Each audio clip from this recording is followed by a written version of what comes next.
Here I made a small scale model of two-stroke engine. So let me tell you parts of this two-stroke engine. It consisting of a ports, inlet port, exhaust port and transfer port, piston, connecting rod and crankshaft, and here is a casing. So when the piston moves from TDC to BDC.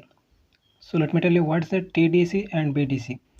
The position of the piston at the topmost position on inside the cylinder is called as a TDC. Here this position is called as a TDC, and when the piston moves downward where it can reaches the bottom portion, least point, it is called as a BDC, bottom dead center. So what is a stroke? The movement of the piston from the BDC to TDC. Here it performed one stroke, or movement of the piston from the TDC to BDC is called as a stroke.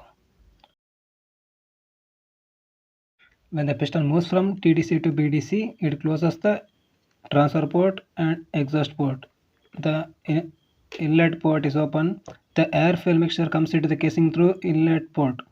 So further movement of the piston will closes the inlet port and squeezes the air fuel mixture. Here some amount of a fuel air mixture comes into the combustion chamber through transfer port.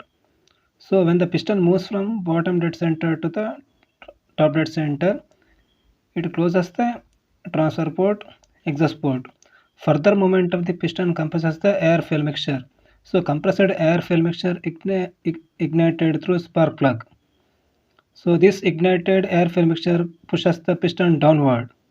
So when the piston moves from TDC to BDC, the exhaust port get opens and burnt air fuel mixture escapes through transfer port. So this cycle is repeated like this.